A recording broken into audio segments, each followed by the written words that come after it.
Hey everyone, my name's Jason and you're watching Killer Bites, a show where we tell intricate true crime cases in a digestible format. In today's episode, I'll be giving you the down low on the Alaskan boat murders. On September 7th, 1982, a group of fishermen in the town of Craig, Alaska, noticed a huge cloud of smoke coming from the ocean. These fishermen worked on a boat named the Casino, and the fire was coming from a 58-foot salmon fishing boat named the Investor. It didn't look like anyone was still on the boat. Perhaps they'd all jumped ship and swam to safety. But there was no sign of anyone swimming or calling for help. There was no movement or noise other than the flames. A lot of bystanders noted how eerie the scene was. And what's even crazier is the lack of urgency the authorities presented. Apparently, they didn't send out any SOS messages over the radio, and the fishermen aboard the Casino and other nearby boats tried to help put out the fire, but authorities made them stop. As a result, the fire took 2 days to put out completely, which is an insanely long amount of time if you ask me. And that meant any evidence aboard the Investor was toast. Worst of all, there were several fatalities. Yeah, it turns out that no one was able to jump ship and swim to safety. Upon discovery of the human remains, state troopers weren't even able to tell how many victims there were.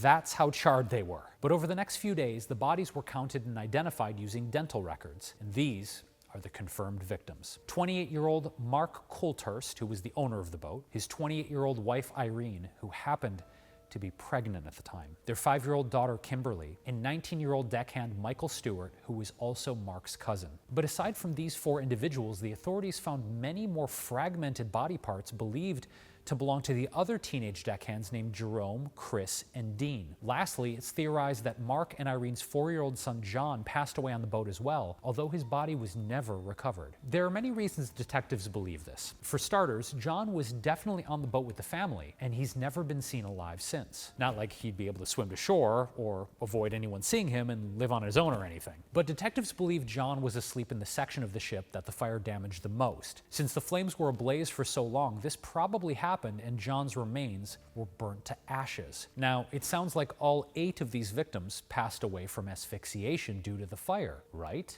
Wrong. They were murdered. The only bodies that were intact enough for a real autopsy were Mark and Irene's. Medical examiners found several bullet holes on both corpses, and there were no signs of carbon monoxide in their lungs, which led to the conclusion that they were executed by a .22 caliber weapon before the fire even began. Another thing discovered in the autopsy is that Mark and Irene had alcohol in their system, so they were drunk when it all went down. The other 6 bodies, as you know, were damaged so badly by the fire that medical examiners couldn't determine anything, but most assume the others went out similarly. Okay, so the case is now a multiple homicide, which means we've got to start looking for more evidence to lead us to a suspect. Oh wait, there's essentially no evidence because it all got destroyed in the fire. How convenient. Instead, the authorities only had victim backstories, witness accounts, and bullet wounds to go off of. Mark Coolhurst was known as a very hardworking and driven man. He started fishing when he was 16 and became very successful in the industry. At age 27, he bought the Investor, which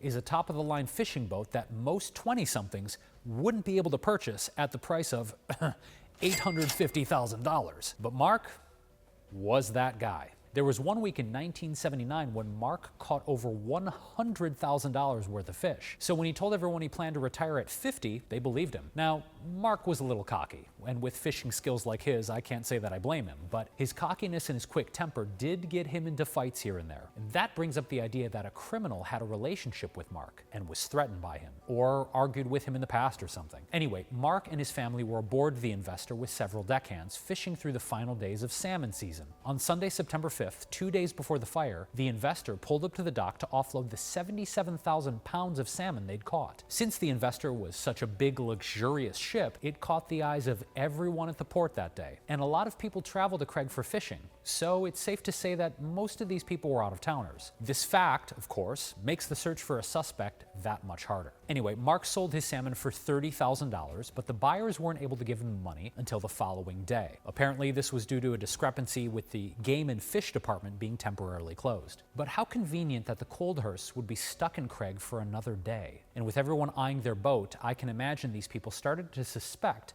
how much money the family had. Something interesting about the docking situation is Mark had to tie the Investor to 2 other boats, the Decade and defiant. I think this was due to how full the port was. I mean, I assumed that there weren't any spots left to dock, so Mark had to tie his boat to two others, and anytime they needed to get on or off, they'd have to walk on the neighboring boats to get to theirs. And I know that's a weird detail to mention, but in this case, it's pretty important. This meant two other crews would see anytime the Coolhursts got on and off their boat, and it meant that two other boat crews had access to the investor as well. The night before the fire, the Coolhurst family went out to dinner to celebrate Mark's 28th birthday. They dined at a restaurant along the waterfront named Ruth Ann's. The 4 teenage deckhands weren't at the dinner, but rumor has it they went out to buy illegal substances. This could be another motive. Based on witness statements, the Coolhurst family stayed at Ruth Ann's until about 9:30 p.m., and after that, they headed back to the investor. By 10 p.m., they were all back on the boat, and it is assumed that the adults continued drinking. The last real sighting of anyone on the boat was of 4-year-old John. One of the crew members aboard the Decade saw him stick his head in to say goodnight. Speaking of the Decade, there was a super loud party going on the bottom deck that night, so that could explain why no one has any good witness accounts from the rest of the evening and the early morning. It also provides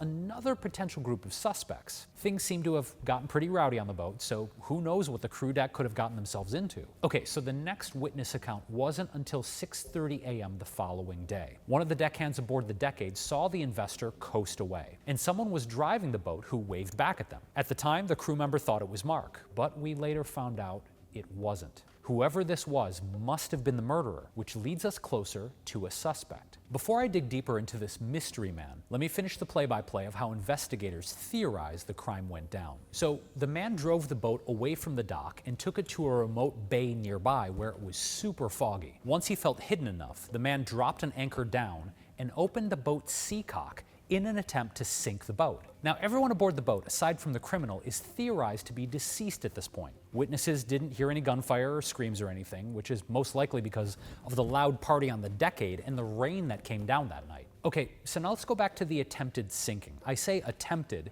because the boat wasn't sinking at all, so the criminal had to go to plan B. At the time, he didn't even know what that was. So he left the boat in a secluded bay and took a dinghy back to the mainland. After that, he allegedly went to an automotive shop to pick up 2.5 gallons of gasoline. From there, the man went back to the investor, poured the gasoline all over, and set the boat on fire. And no one suspected or saw anything because the fog was so thick. Okay, so now that you've got the full scoop, let's go back to our criminal. He was spotted by several people who gave the following description to investigators. The man looked to be about 20 years old and 150 pounds. He had light-colored hair, pockmarked skin, and was seen wearing a baseball hat. There are differing opinions on whether or not this man looked like someone people knew. Some people said they didn't recognize him. Others said he looked like a man named John Peel. And John was a man that Mark had hired as a crew member in the past. At the time, he was 23 years old and had known Mark for at least 2 years. Oh, and he also dated Mark's sister, so there's that. During the time of the crime, John was working on another ship, but anyone who's anyone in the fishing industry was in Craig, Alaska at that point. It's like the New York Fashion Week of the fishing world. So detectives seriously pursued John Peel as a suspect. For starters, he matched the description. He failed a polygraph test, and he was apparently on bad terms with Mark, which would give him a motive. Friends say Mark fired John for drinking and using illegal substances. Although all of the signs were pointing to John, there was no physical evidence tying John to the crime. The hard part about this case is there wasn't really any evidence anyway, since the fire destroyed just about everything.